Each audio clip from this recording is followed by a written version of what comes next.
ఇక్కడ ఇద్దరు వ్యక్తులు ఉన్నారు. ఒక భార్యాభర్తలు. వారు వృద్ధ దంపతులు. వారి పేరు జకరియా, ఆయన భార్య పేరు ఎలిజబెత్. ఈరోజు మనం జకరియా ఎలిజబెత్ల గురించి మనం స్టడీ చేద్దాం. ఈ జకరియా అనే వ్యక్తి యాజకుడు కాబట్టి యాజక తరగతి 8వ వచనం ఉంది. ఈ జకరియా తన తరగతి క్రమం చొప్పున దేవుని ఎదుట యాజక ధర్మం జరిగించుండగా, ప్రతి యాజకుడు 2 వారాలకు ఒకసారి దేవుని మందిరంలో పరిచర్య చేయాలి. అట్లా 24 వారాల పాటు, వారానికి 2 వారాలకు ఒకరు, ఆ విధంగా సంవత్సరానికి 24 మంది ఆ రోజులో వంతుల వారిగా యాజకత్వం చేసేవాళ్ళు. ఆ మాటలు మనకు మొదటి దినవృత్తాంతములు 24వ అధ్యాయంలో ఉంటాయి. మొదటి దినవృత్తాంతములు 24వ అధ్యాయంలో ఆ రకంగా యాజకత్వం జరిగించడానికి వాళ్ళు చీట్లు వేసినట్లుగా దేవుని యొక్క వాక్యంలో ఉంది. చూడండి, మొదటి దినవృత్తాంతంలో 4వ అధ్యాయం మొదటి చీటి 7వ వచనం, లేదంటే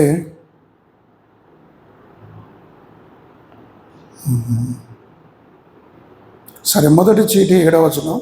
యెహోయారీబునకు, 2వది యెదాయాకు, 3వది హారీమునకు, 4వది 5వది మల్కియాకు, 6వది మియామినకును, 7వది హక్కోజునకును, 8వది అబియాకు. ఇట్లా 24. చూడండి ఆ మాటలు. 18వ వచనం చదువుతాను. 24వది మహజ్జాకు పడెను. ఈ 24 మంది ఈ తరగతి చొప్పున ఇప్పుడు మనం అబియా అంటే 8వది అబియా. ఇప్పుడు ఇక్కడ రండి, ఇక్కడ అబియా అనే మాట ఉంటుంది. ఈ అబియా తరగతి చొప్పున వాళ్ళు వెళ్ళి దేవుని మందిరంలో ఈయన యాజకత్వం జరిగిస్తున్నాడు.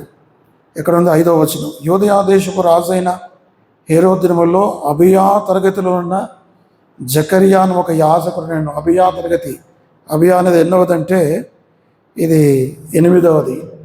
8వ తరగతిలో ఉన్నవాడు ఈ జకరియా. ఈ జకరియా జకరియా ఎలిజబెత్ ఎలాంటి వాళ్ళు, వీళ్ళ గురించి కొన్ని మాటలు రాయబడ్డాయి.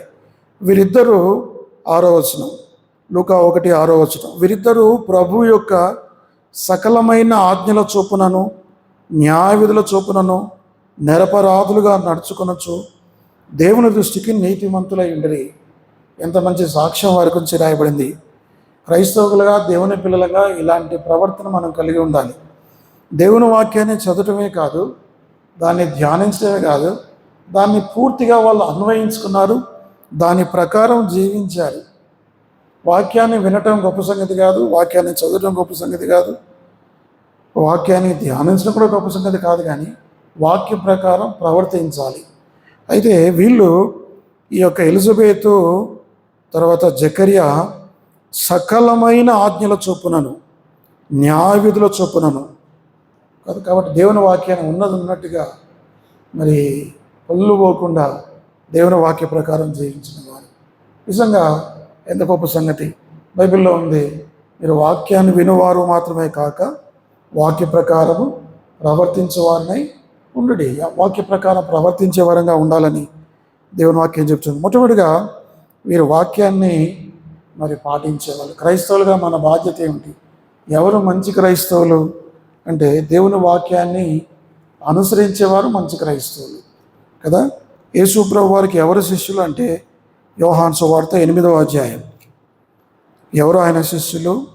యోహాను సువార్త 8వ అధ్యాయం 31వ వచనం. కాబట్టి యేసు తనను నమ్మిన యూదులతో, మీరు నా వాక్యమందు నిలిచిన వారైతే నిజముగా నాకు శిష్యులై ఉండి సత్యమును గ్రహించెదరు. చూసారా, వాక్యమందు నిలిచి ఉన్నవారే శిష్యులు, వాక్య ప్రకారం ప్రవర్తించిన వారే యేసుక్రీస్తు యొక్క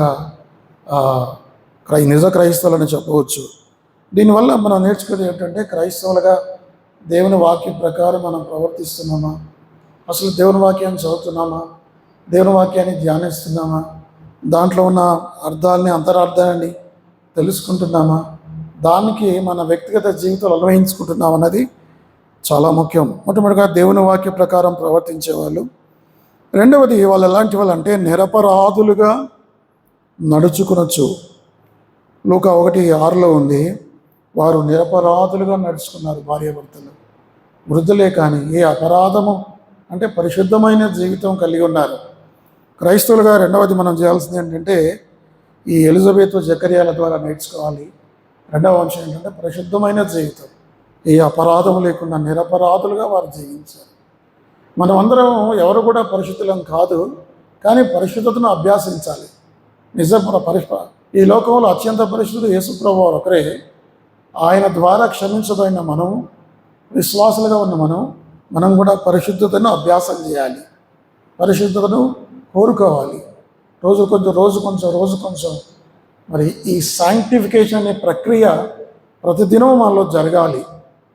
కాబట్టి మనం పరిశుద్ధులుగా కొనసాగాలి, నిరపరాధులుగా వారి అది రెండవది. మూడవది, వారు ఎలాంటి వారంటే దేవుని దృష్టికి నీతిమంతులైరే, దేవుని దృష్టికి నీతిమంతులుగా ఉన్నారు, నీతిమంతులుగా జీవించారు. మనం నీతిమంతులుగా జీవించాలి, కాబట్టి నీతిమంతులుగా మనం జీవించాలి. రోమాధ్యాయం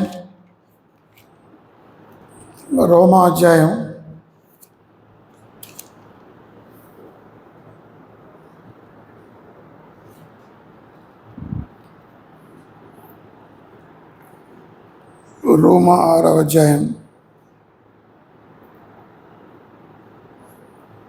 ఇప్పుడు రోమిలకు రాసిన పత్రిక 2వ అధ్యాయం దొరికింది ఆ వచనం. రోమా 2వ అధ్యాయం 13వ వచనం చదవమ్మా. 2:13. ధర్మశాస్త్రం వినువారు దేవుని దృష్టికి నీతిమంతులు కారు, కానీ ధర్మశాస్త్రమును అనుసరించి ప్రవర్తించేవారే. కాబట్టి ఒక వ్యక్తి నీతిమంతుడు ఎలా అవుతాడంటే ధర్మశాస్త్ర ప్రకారం దాన్ని అనుసరించేవాడే నీతిమంతుడు. ఇంకా బైబిల్లో ఉంది, అదే రోమా 5వ అధ్యాయం 1వ వచనంలో ఉంది, కాబట్టి విశ్వాస మూలమున మనం నీతిమంతులంగా తీర్చబడి. కాబట్టి నీతిమంతులుగా యేసుక్రీస్తునందు విశ్వాసం ఉంచితే చాలు, మనం నీతిమంతులుగా తీర్చబడతాము. బైబిల్లో రాయబడింది, అబ్రహాము దేవుని నమ్మెను, అది అతనికి నీతిగా ఎంచబడెను. కాబట్టి నీతిమంతులుగా తీర్చబడాలంటే యేసుక్రీస్తునందు మనం విశ్వాసం ఉంచాలి. అంత మాత్రమే కాదు, ఆయన పునరుత్థానం వల్ల కూడా మనం నీతిమంతులుగా తీర్చబడతాము. అదే 4వ అధ్యాయం 25, రోమా 4:25, ఆయన మన అపరాధముల నిమిత్తము అప్పగింపబడి మనము నీతిమంతులుగా తీర్చబడకై లేపబడెను. కాబట్టి మనం ఎలా నీతిమంతులుగా తీర్చబడ్డాము? యేసుక్రీస్తు వారి పునరుత్థానం వల్ల నీతిమంతులుగా తీర్చబడ్డాము. అంత మాత్రమే కాదు, యేసుక్రీస్తునందు విశ్వాసం ఉంచడం వల్ల మనం నీతిమంతులుగా తీర్చబడ్డాము. అదే రోమా 5వ అధ్యాయం 9వ వచనంలో ఉంది, కాబట్టి ఆయన రక్తం వలన, రోమా 5:9లో ఉంది, కాబట్టి ఆయన 9వ వచనం, ఆయన రక్తం వల్ల ఇప్పుడు నీతిమంతులంగా తీర్చబడి యేసుక్రీస్తు వారి రక్తం వల్ల కూడా మనం నీతిమంతులంగా తీర్చబడుతున్నాము. ఈ రకంగా చూస్తే ఒక వ్యక్తి నీతిమంతుడిగా ఏ విధంగా తీర్చబడతాడో ఇవన్నీ విషయాలు రాయబడ్డాయి. 2వ కొరింథీ 5వ అధ్యాయం 21వ వచనం కూడా ఆ మాటలు ఉన్నాయి. 2వ కొరింథీ 5వ అధ్యాయం 21, ఎందుకనగా మనం ఆయనందు దేవుని తగినట్లు పాపమెరగని ఆయనను మన కోసము పాపముగా చేసెను. కాబట్టి యేసుక్రీస్తు ప్రభువారు ఆయన యందు మన కోసం యేసుప్రభువారు పాపంగా చేయబడ్డాడు, మన కొరకై శిలువ దెబ్బలు తిన్నాడు. కాబట్టి ఆయన పాపంగా చేయబడ్డాడు, కాబట్టి మనం దేవుని నీతిగా లేక నీతిమంతులుగా చేయబడ్డాం. అంత మాత్రమే కాదు, రోమిలకు రాసిన పత్రిక 3వ అధ్యాయం, రోమా 3వ అధ్యాయం, ఒక వ్యక్తి ఏ విధంగా నీతిమంతులుగా తీర్చబడతాడు అక్కడ కూడా కొన్ని మాటలు రాయబడిన మాట 24వ వచనం, కాబట్టి నమ్మువారు ఆయన కృపచేతనే క్రీస్తు యేసునందు విమోచనము ద్వారా ఉచితముగా నీతిమంతులని తీర్చబడుచున్నారు. చూసారా? కాబట్టి నీతిమంతులుగా ఏ విధంగా తీర్చబడుచున్నారు అని రాయబడింది. 20వ వచనం కూడా ఈ మాటలున్నాయి. ఏలైనగా ధర్మశాస్త్ర సంబంధమైన క్రియల మూలముగా ఏ మనుషుడునో ఆయన దృష్టికి నీతిమంతుడని తీర్పు తీర్చబడు. కాబట్టి మనం కూడా చెప్పబడిన యేసుక్రీస్తు వారి రక్తం వల్ల, యేసుక్రీస్తు ప్రభు వారి మరణం వల్ల, ఆయన పునరుత్థానం వల్ల, ఆయన విశ్వాసం ఉంచడం వల్ల, వీటన్నిటి వల్ల మనం నీతిమంతులుగా తీర్చబడ్డాం.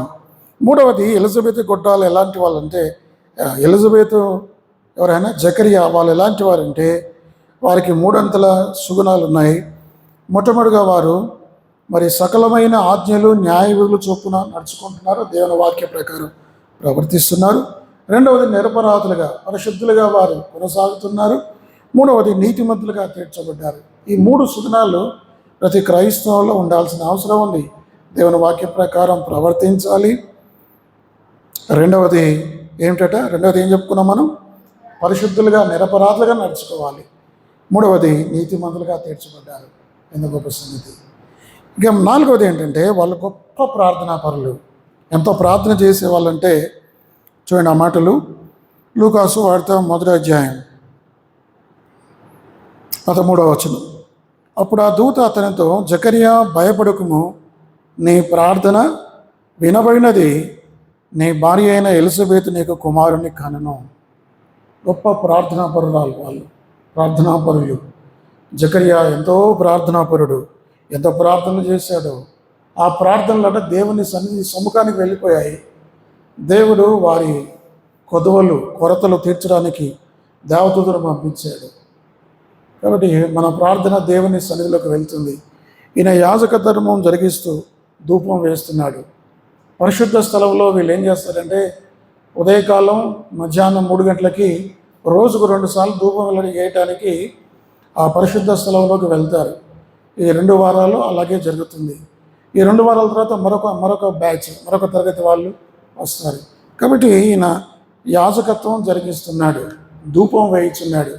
కాబట్టి ఆయన ప్రార్థన చేసే వ్యక్తి, ఆయన గొప్ప ప్రార్థనాపరుడు. క్రైస్తవులుగా మనం కూడా ప్రార్థన చేసే వారంగా ఉండాలి.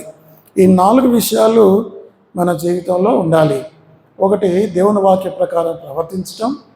రెండవది, పరిశుద్ధులుగా జీవించటం. మూడవది, నీతిమంతులుగా తీర్చబడి నీతిగా జీవించటం. నాలుగవది, ప్రార్థనలు చేసేవారంగా ఉండాలి. చూడండి, వీళ్ళు ప్రార్థన బట్టి ఆమె గొడ్రాలకు పిల్లలు ఎలా కలిగారు? వాళ్ళు ప్రార్థన చేసేవాళ్ళు, రేయింబగళ్ళు వీళ్ళు ప్రార్థన చేసేవాళ్ళు. చూడండి మా మాట, ఆదికాండం 25వ అధ్యాయం 21వ వచనం. ఆదికాండం 25:21.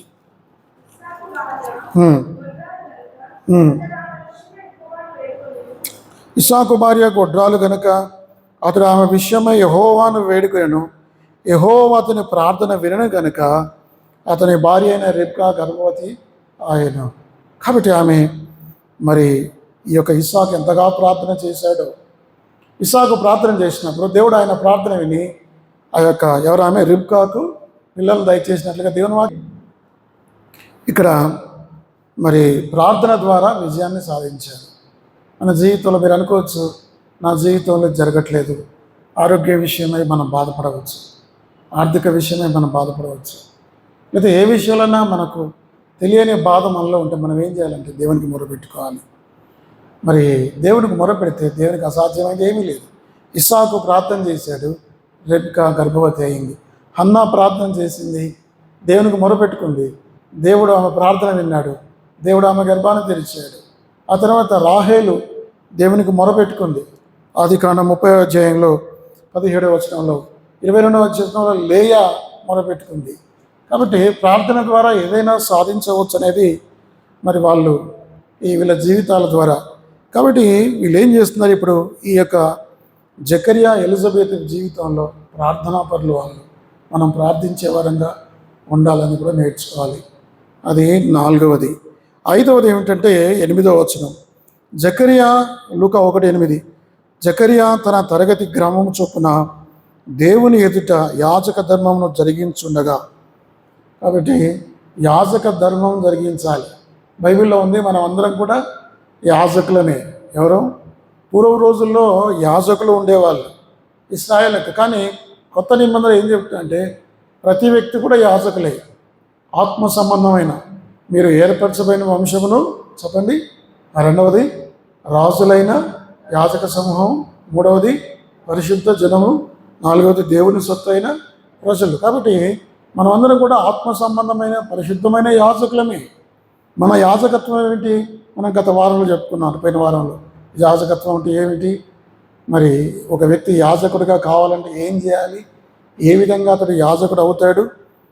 తర్వాత అహరోను క్రమం చొప్పున మనం చెప్పుకున్నాం. యాజకుడికి అర్పించాల్సిన విధులు ఏమిటి, అర్పించాల్సిన బలులు అర్పణలు ఏమిటి కూడా మనం చెప్పుకున్నాం. కాబట్టి యాజకత్వం, మనం అందరం కూడా యాజకులమే. ఏమిటి మనం అర్పించాల్సిన అర్పణలు? మన శరీరాన్ని సజీవయాగంగా దేవునికి సమర్పించుకోవాలి, అది మొదటిది. రెండవది, ఉపకారమును ధర్మమును చేయకుడి, అటు యాగములు దేవునికి ఇష్టం, అది కూడా ఒక యాగమే, అర్పణే. యాజక అంటే ఆత్మ సంబంధమైన యాజకులు చేయాల్సింది. మూడవది ఏంటంటే స్తుతి యాగం, జీవఫలం, అది కూడా ఒక అర్పణ అని మనం చెప్పుకున్నాం. తర్వాత ఫిలిప్పు 4:18 ఇంకొకటి చెప్పుకున్నాం.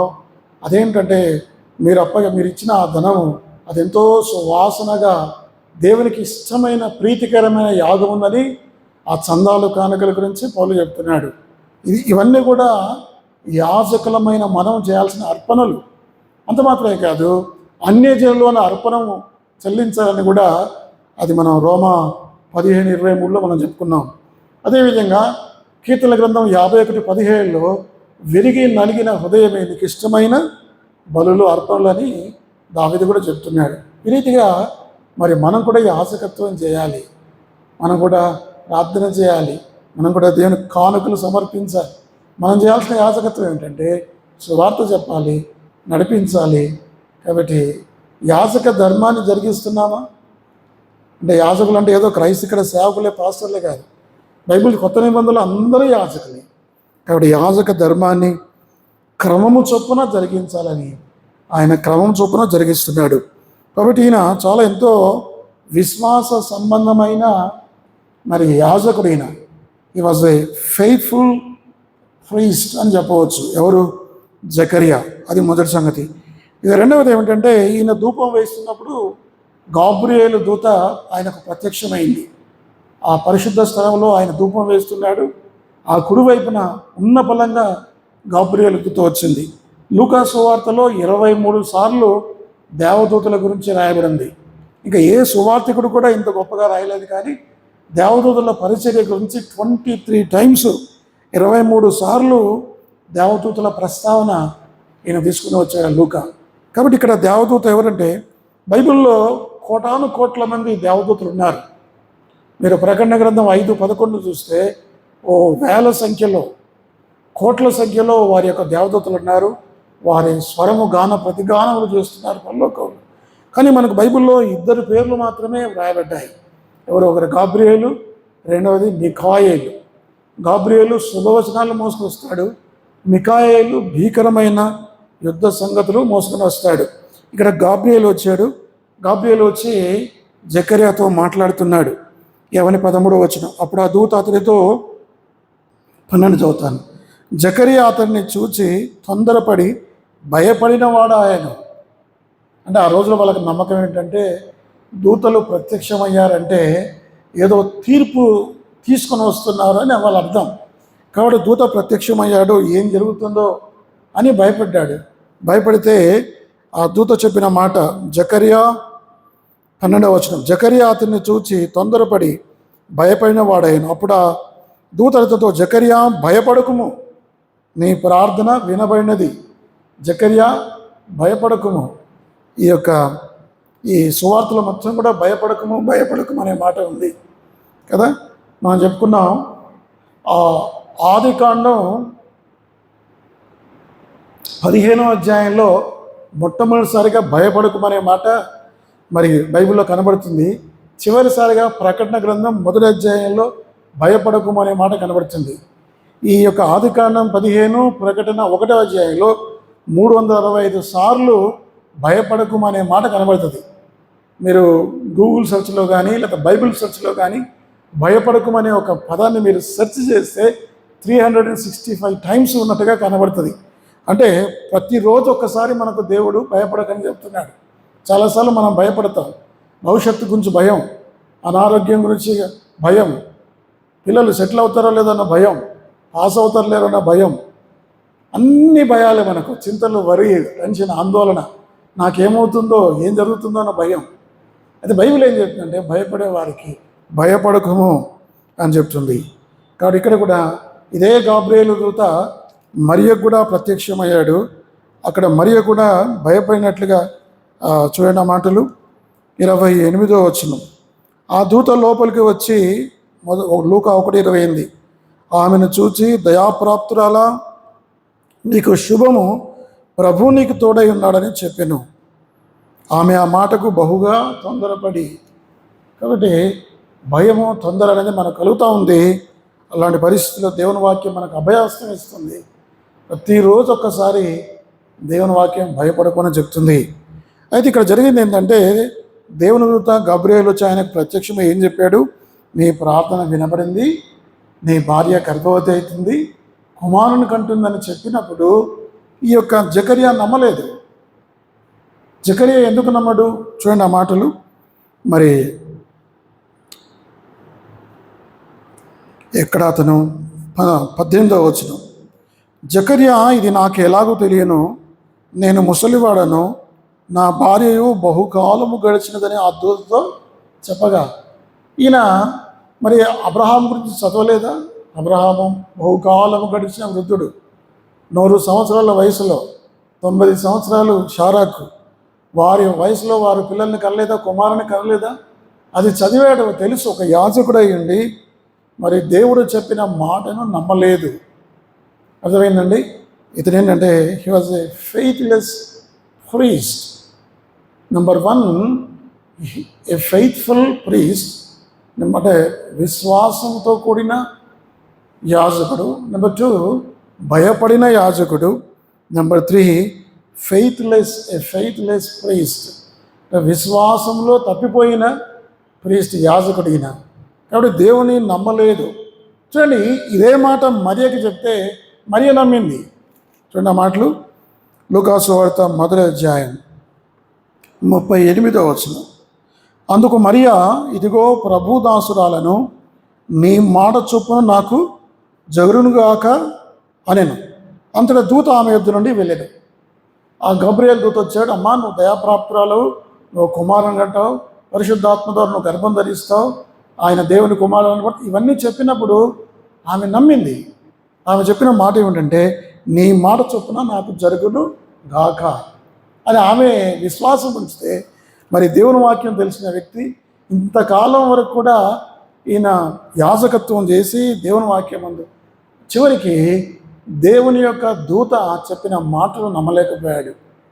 అవిశ్వాసం అనేది చాలా చెడ్డది. విశ్వాసం అనేది మనకు విజయాన్ని ఇస్తుంది, అవిశ్వాసం మనకు ఓటమిని ఇస్తుంది. విశ్వాసం అనేది మనకు ఖ్యాతిని తెస్తుంది, అవిశ్వాసం అది మనకు ఎలాంటి అవమానం తెస్తుంది. అవిశ్వాసం ద్వారా పేతురు మునిగిపోతున్నాడు. అర్థమైందా? అవిశ్వాసం ద్వారా ఈయన మూగోడైపోయాడు. అప్పుడు దూత చెప్పాడు, నేను చెప్పిన మాట, దేవుడు చెప్పిన ఏ మాట నిరర్థకం కాదు, నువ్వు నమ్మలేదు కనుక నువ్వు మూగవాడవుతావని చెప్పింది. చూసారా? అవిశ్వాసం వలన ఆయనకు ఎంత నష్టం తెచ్చుకున్నాడు. ఇంకా ఆ మాటకు వస్తే మనం ఎంత నష్టం తెచ్చుకున్నాం? ఆయన ఒక యేసుప్రభు వారి శిష్యుల్లో ఒక ఆయన తోమా ఉన్నాడు. తోమా సందేహపడ్డాడు, నేను నమ్మనన్నాడు. ఈనాటికి కూడా ఆయనకున్న అపఖ్యాతి పోలేదు. 2000 సంవత్సరాలు గడిచాయి. తోమా గురించి ఎవరి తోమా అంటే మనం ఏం చెప్పుకుంటాం వెంటనే? He was a doubting Thomas, సందేహపడే తోమా. అపఖ్యాతి, అవమానం అనేది వస్తుంది. అవిశ్వాసం అనేది చాలా చెడ్డది.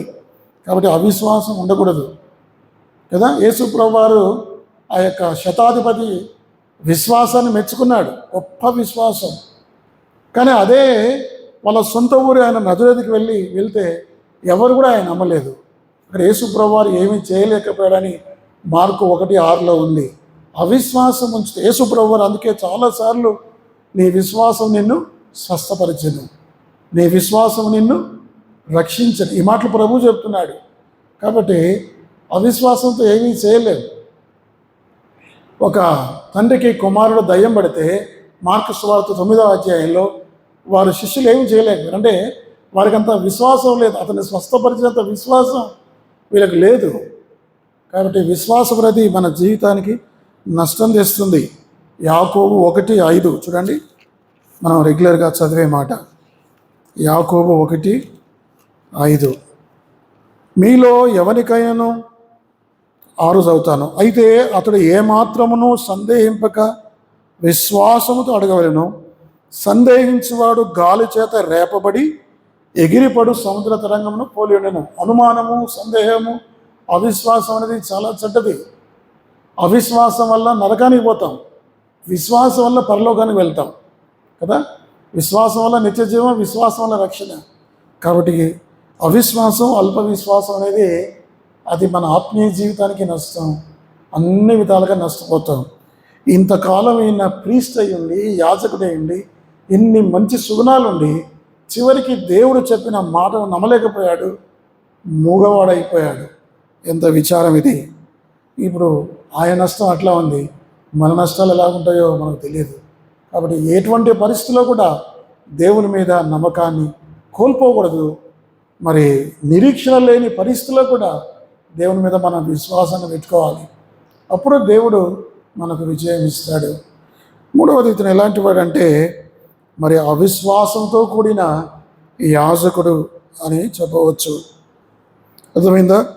కాబట్టి తర్వాత ఏం జరిగిందంటే చూడండి, ఆ మాటలు 20వ వచనం కనబడుతుందా? లూకాసు వార్త 1:20 వచనం. ఆ మాటలు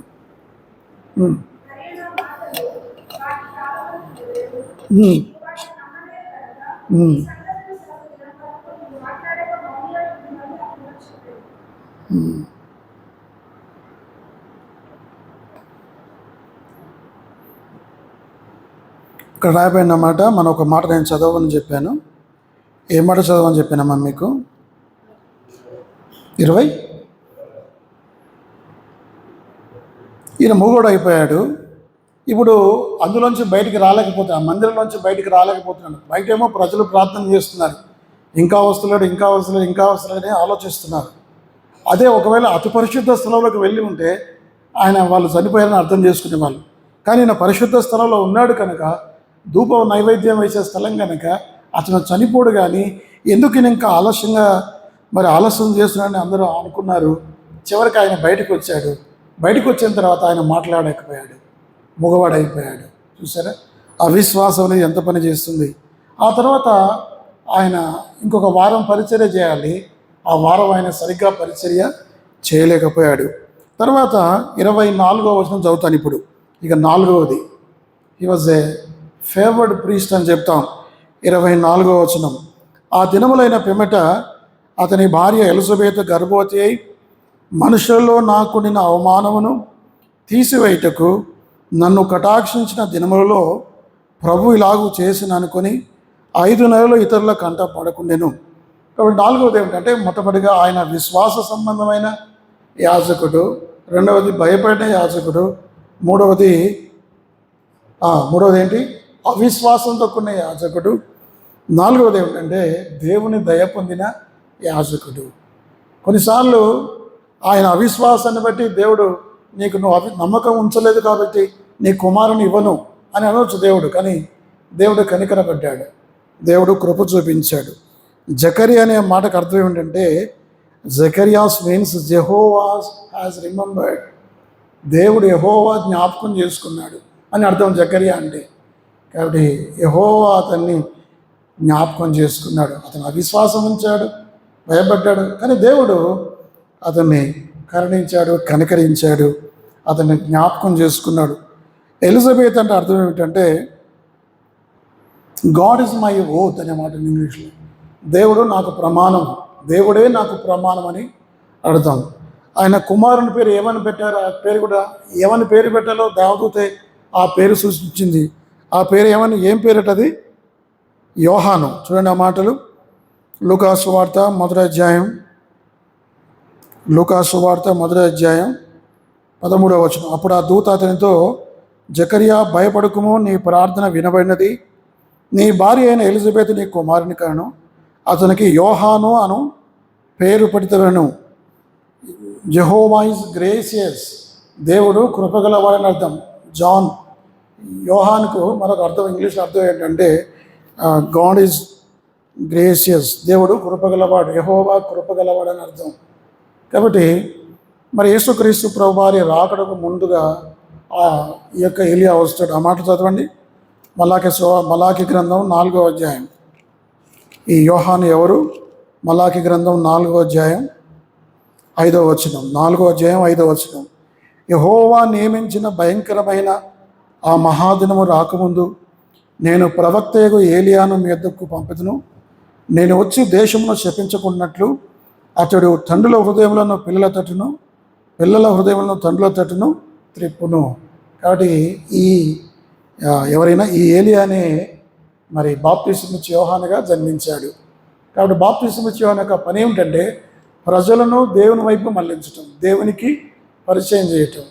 రక్షకుడైన యేసుక్రీస్తు వారిని లోకానికి పరిచయం. ఇదిగో లోక పాపను మోసుకొని దేవుని గొర్రెపిల్ల, ప్రజలను దేవుని వైపు తిప్పాడు, దేవుని ప్రజలకు పరిచయం చేశాడు. కాబట్టి గొప్ప ప్రవక్త.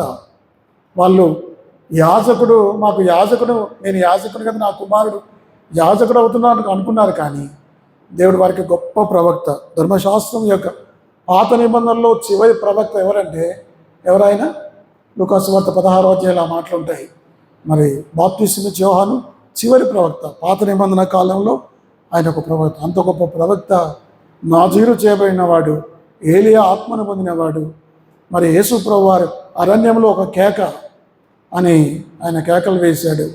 కాబట్టి గొప్ప కుమారుని ప్రవక్తను ఆమెకు అన్నది. అర్థమైందా? దేవుని యొక్క ప్రేమను, దేవుని యొక్క దయను పొందినవారు. చూడండి ఆ మాట లూకాసు వార్త 1వ అధ్యాయం 57వ వచనం. లూకా 1:57. ప్రసవ కాలం వచ్చినప్పుడు ఎలిజబెతు కుమారుని కనెను. అప్పుడు ప్రభువు ఆమె మీద మహాకనికరం ఉంచునని ఆమె పొరుగువారును బంధువులను విని ఆమెతో కూడా సంతోషించిరి. 8వ దినమున వారు ఆ శిశువునకు సున్నత చేయవచ్చి తండ్రి పేరును బట్టి జకర్యా అని పేరు వానికి పెట్టబోచుండగా తల్లి అలాగూ వద్దు, వానికి యోహాను అను పేరు పెట్టవాలని చెప్పెను. అందుకు వారు, నీ బంధువుల్లో ఆ పేరు గల వాడు ఎవడో లేడే అని ఆమెతో చెప్పి వానికి ఏ పేరు పెట్టగోరుచున్నావని వాని తండ్రికి సంజ్ఞలు చేసి అడిగిరి. అతడు వ్రాత పలక తెమ్మని వాని పేరు యోహాను అని వ్రాసెను. అందుకు వారందరూ ఆశ్చర్యపడి వెంటనే అతని నోరు తెరవబడి నాలుక సడలి అతడు దేవుణ్ణి స్తుతించుతూ మాటలాడసాగాను. కాబట్టి ఆ పలక మీద యోహాను అని పేరు రాశాడు. వెంటనే అతనికి నోరు వచ్చింది, మాట్లాడటం మొదలుపెట్టాడు. మరి దేవుణ్ణి స్తుతించడం మొదలుపెట్టారు. ఎంత గొప్ప సంగతి. కాబట్టి ఈ విషయాన్ని మీరు గమనించాలి. జకర్యా క్యారెక్టర్ ఏమిటి? మనం క్యారెక్టర్ స్టడీ చేస్తున్నాం కదా. జకర్యా ఎలాంటి వాడు అంటే, మొట్టమొదటిగా ఆయన నీతిమంతుడు, ఆయన పరిశుద్ధమైన జీవితం గలవాడు, ఆయన ప్రార్థనాపరుడు. ఆయన గురించి రాయబడిన మాటలు, ఆయన దేవుని వాక్య ప్రకారం ప్రవర్తించేవాడు, ఆయన యాజక ధర్మం జరిగించినవాడు. మధ్యలో ఆయన విశ్వాసం తప్పిపోయాడు, అవిశ్వాసిగా ఉన్నాడు. కానీ చివరికి దేవదూత చెప్పిన పేరు రాయటం వల్ల ఆయనకు నోరు వచ్చింది. దేవుడు వారి ప్రార్థనను ఆలకించి వారికి కుమారుని ఇచ్చాడు. కాబట్టి ఎలిజబెత్ జకర్యా వల్ల మనం నేర్చుకునేది ఏమిటంటే అలాంటి జీవితం మనం జీవించాలి.